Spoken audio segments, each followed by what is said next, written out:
Doctor Sheikh से request करूंगा कि कृपया हमें अपने बारे में थोड़ा बताएं और अपने विचार रखें।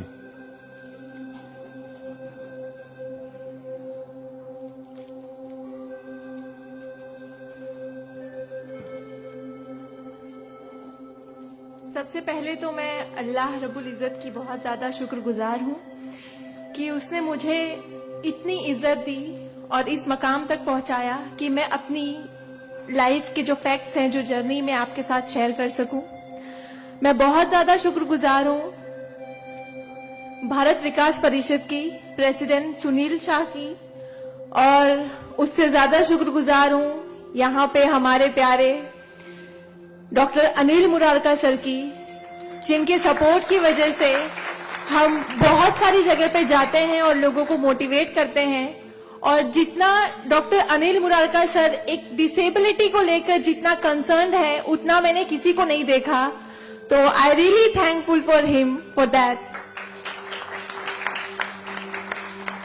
2008 मैंने अपना 10th क्लियर किया था।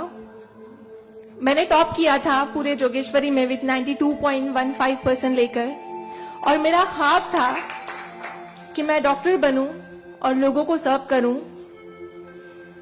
मैं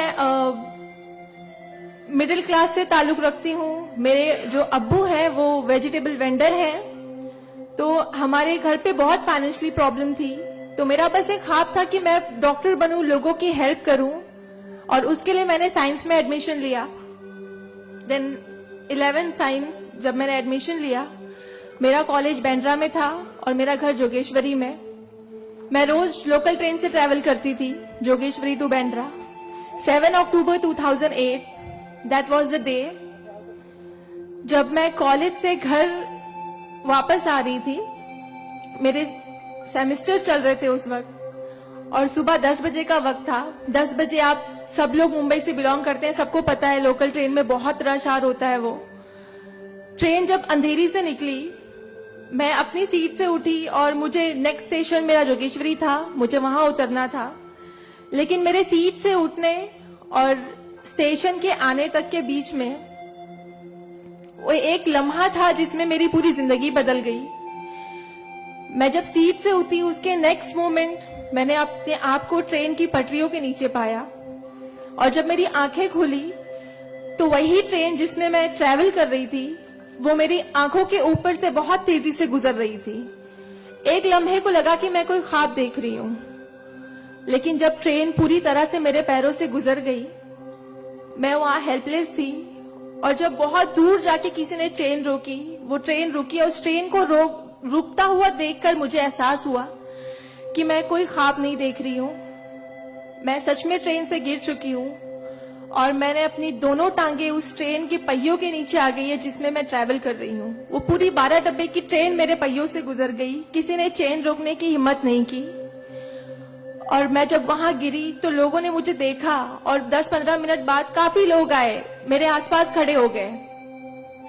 मेरे पास सेलफोन नहीं था। मैंने अपनी बैग से उस वक्त डायरी निकाली, मैंने लोगों को फरियाद की, बहुत रिक्वेस्ट की, बहुत रोया वहां पर कि मेरे घर पे एक फोन कॉल करके बता दो कि मैं यहाँ पे हेल्पलेस पड़ी हूँ विथ हेवी ब्लीडिंग, मेरे बचने की कोई चांस नहीं है। एटलीस्ट मेरे घर वालों को पता होना चाहिए कि मैं यहाँ पे इस हालत में हूँ, मुझे लावारिस लाश बन के नहीं मरना है।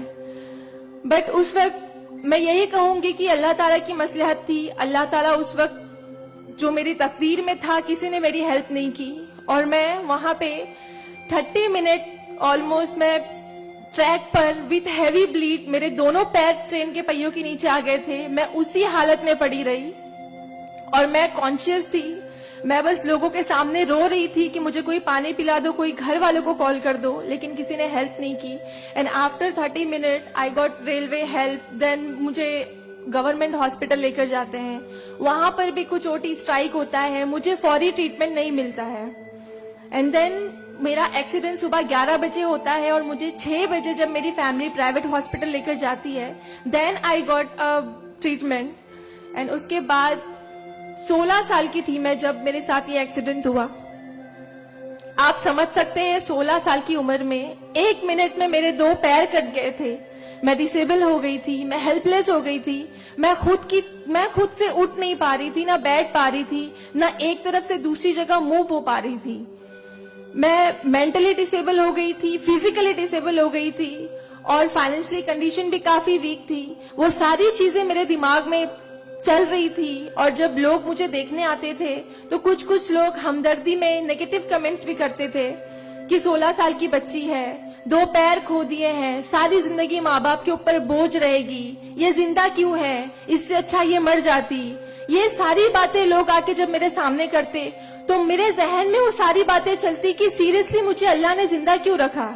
जब मुझसे दोनों पैर ही लेने थे 16 साल की उम्र में, मैं खुद से मूव नहीं कर सकती हूँ, मेरी मम्मी को इतना सब कुछ झेलना पड़ रहा है। जिस उम्र में मुझे अम्मी की हेल्प करनी चाहिए उस उम्र में वापस से मम्मी मुझे गोद में उठाकर लेकर जा रही है, वापस से मेरी खिदमतें कर रही है।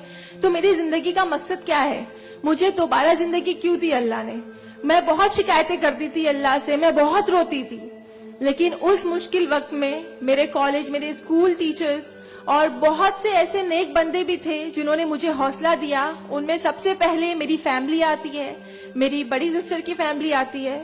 मेरी मम्मी ने मुझे एक जुमला कहा जो जिंदगी भर और मैं हर फंक्शन में बोलती हूँ, वो कि बेटा तुम रो मत, तुम्हारे साथ आज जो ये हादसा हुआ है, अल्लाह ने तुमसे सिर्फ 2 पैर लिए हैं, तुम्हारे पास तुम्हारा दिमाग है, तुम इतनी फास्ट ट्रेन से गिरी हो, तुम्हारे सर पे चोट लग सकती थी, तुम्हारी जान जा सकती थी, लेकिन अल्लाह ने सिर्फ तुमसे 2 मामूली पैर लिए हैं। क्या पता फ्यूचर में तुम्हारे लिए बहुत कुछ रखा हो। तब मुझे बातें उनकी समझ नहीं आती थी, लेकिन अल्हम्दुलिल्लाह अल्लाह का लाख लाख शुक्र है कि आज इस मौके पर जब लोग मुझे एज अ इंस्पिरेशन समझते हैं, एक आइडियल करते हैं, तो मुझे समझ में आता है कि मेरी अम्मी सच बोलती थी कि हौसला रखो, सिर्फ 2 टांगे गई है। आज मैं जब अपने प्रोस्थेटिक लेग से चलती हूँ तो लोगों को पता नहीं चलता कि मेरे पास 2 पैर नहीं है, मेरा एक पैर थाइस के पास से नहीं है, दूसरा नी के पास से नहीं है, बट लोगों को ये अंदाजा नहीं होता है। तो बस मेरी अम्मी ने जो एक बात कहा था कि अल्लाह पे यकीन रखो बच्चा, तुम्हारे साथ जो हो रहा है और जो होगा वो सब अल्लाह ने प्लान किया हुआ है, तुम बस हिम्मत मत हारो कभी भी और बस डटे रहो अपने जुनून के पीछे कि तुम्हें डॉक्टर बनना है। तुम्हारी 2 टांगे नहीं तो क्या हुआ, तुम्हारे पास दिमाग है, तुम ज़हीन हो, तुम आगे बढ़ो।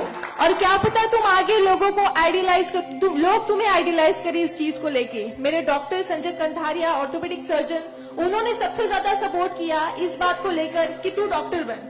मैंने अपनी जीने की उम्मीद छोड़ दी थी, डॉक्टर बनने की उम्मीद छोड़ दी थी, लेकिन जब उन्होंने मुझे बताया कि तुम डॉक्टर बन सकती हो, तुम बनो, देन मैंने प्रिपरेशन स्टार्ट की। सीईटी कॉमन एंट्रेंस टेस्ट होता है to getting in admission in medical college, मैंने वो क्रैक किया। I got 3rd rank all over Maharashtra in PH quota. And after that मुझे बहुत खुशी हुई कि मैंने 3rd रैंक क्लियर किया है। Now I got admission, I will get admission in MBBS.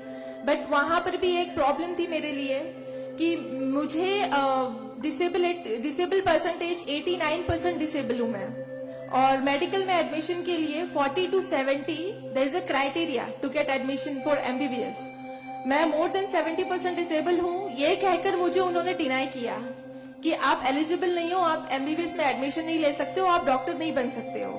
तो उस बात को लेकर मैं बहुत डिप्रेस हो गई। देन मैंने वापस अपने डॉक्टर से हेल्प मांगी, उन्होंने मुझे एक मशवरा दिया कि आप हाईकोर्ट जाओ, बॉम्बे हाईकोर्ट। और जिस बात के लिए एक नॉर्मल स्टूडेंट को सिर्फ पढ़ाई करनी होती है, अच्छा रैंक लाना होता है, मुझे उस चीज के लिए मैंने वो किया, लेकिन उसके बाद भी मुझे बॉम्बे हाईकोर्ट जाना पड़ा। एंड मैं गई, मैंने अब हार नहीं मानी और मैं गई, बिकॉज वो मेरा हक था, मुझे डॉक्टर बनना था। और जब मैंने वापस अपनी नॉर्मल जिंदगी स्टार्ट की अपने प्रोस्थेटिक लेग से, मैंने आना जाना शुरू किया, अकेले ट्रेन ट्रैवल करना शुरू किया, देन मैंने रियलाइज किया कि मेरे अंदर कोई कमी नहीं है, मैं एक नॉर्मल लड़की हूँ, मेरे पास पैर नहीं तो क्या हुआ, मैं लोगों को सर्व कर सकती हूँ, मेरे अंदर पैशन है डॉक्टर बनने का। तो मैंने वो बस अल्लाह पे यकीन रखा और मैंने ये सोचा कि अगर अल्लाह ने मेरी किस्मत में रखा है डॉक्टर बनना तो मैं जरूर कोर्ट में फाइट करूंगी। एंड देन मैं बॉम्बे हाई कोर्ट गई इन 2011 और वहां पे मेरा केस मोहित शाह, चीफ जस्टिस मोहित शाह ने देखा, उन्होंने मुझे ऑब्जर्व किया, मेरे प्रीवियस स्टडी रिकॉर्ड्स देखे, वो सारी चीजें देख के, और उन्होंने जब मेरा पैशन देखा डॉक्टर बनने का, सर्व करने का, देन उन्होंने मेरे फेवर में फैसला दिया। एंड 2011 अल्लाह का लाख लाख शुक्र है कि मुझे इंडिया के टॉप मोस्ट कॉलेज में एडमिशन मिला, which is Seth GS medical college and KM hospital. Then 2011 में मैंने अपना एमबीबीएस में एडमिशन लिया। वो जर्नी बहुत आसान नहीं थी मेरे लिए, क्योंकि मेरे पास 2 पैड नहीं है, और जब मेरी काउंसलिंग चल रही थी एडमिशन को लेकर, तो काफी जो डॉक्टर्स का पैनल था उन्होंने मुझे बहुत कुछ हकीकत बताई थी कि आपके लिए डॉक्टर फील्ड आसान नहीं है, इसमें पढ़ाई करना 5.5 साल, आपको एक ओपीडी से दूसरी ओपीडी जाना होगा, और तब मैं 2 क्रचेस यूज करती थी मेरे लिए। तो आपके लिए बिल्कुल भी आसान नहीं है, आप हार जाओगे, 1 साल पढ़ोगे, दूसरे साल आप डिनाई कर दोगे, एडमिशन नहीं लोगे, आप गिव अप कर लोगे।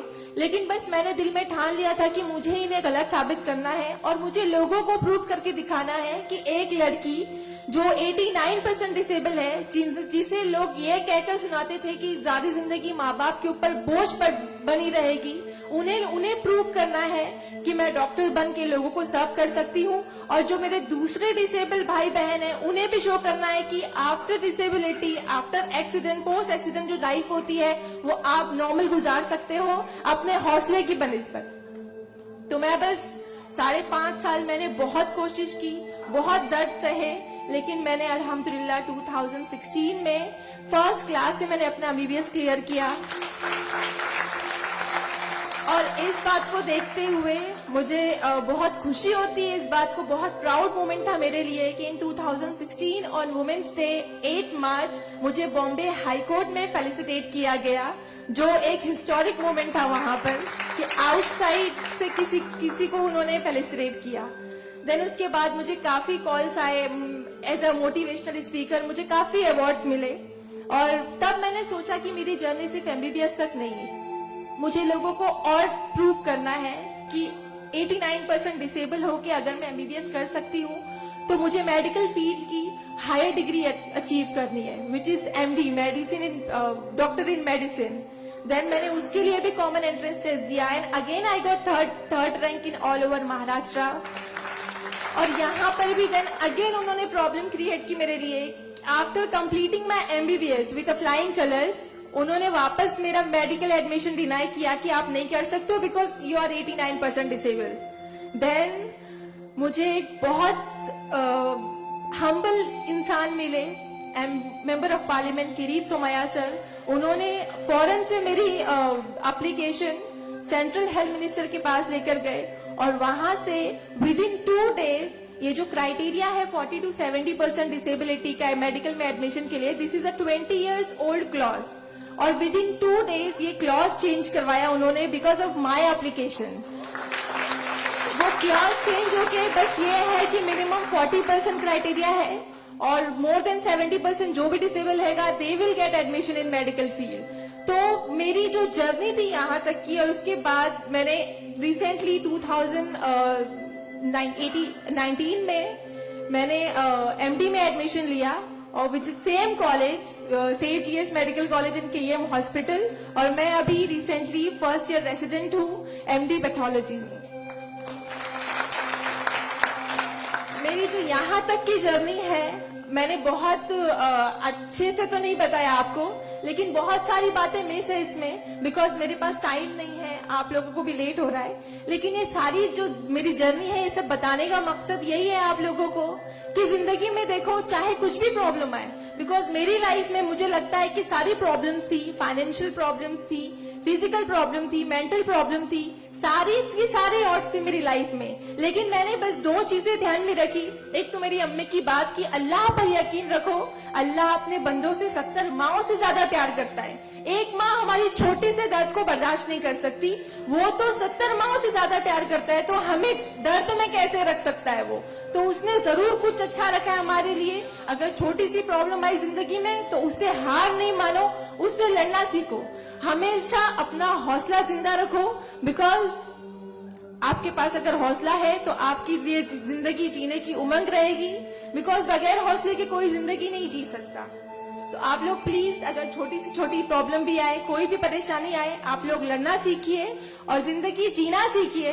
बिकॉज मेरे एक्सीडेंट के बाद मुझे लगा मैं इतनी सारी कोशिशें नहीं करती तो मैं आज यहाँ पर खड़ी होके एज अ डॉक्टर आप लोगों से इंटरेक्ट नहीं हो रही होती। तो बस कभी भी हार मत मानिए। और ये एक शेर है आप सबके लिए, हौसले की तुरकश में कोशिश का वो तीर जिंदा रख। तरकश मतलब जिसमें तीर रखते हैं। हौसले की तरकश में कोशिश का वो तीर जिंदा रख। हार चाहे जिंदगी में सब कुछ, हार जा चाहे जिंदगी में सब कुछ, मगर फिर भी जीतने की उम्मीद जिंदा रख। Thank you so much, thank you all of you मुझे इतने अच्छे से सुनने के लिए। और मैं बहुत ज्यादा थैंकफुल हूँ डॉक्टर अनिल सर की और भारत विकास परिषद की कि उन्होंने मुझे इतना सुनहरा मौका दिया आप लोगों से इंटरैक्ट का।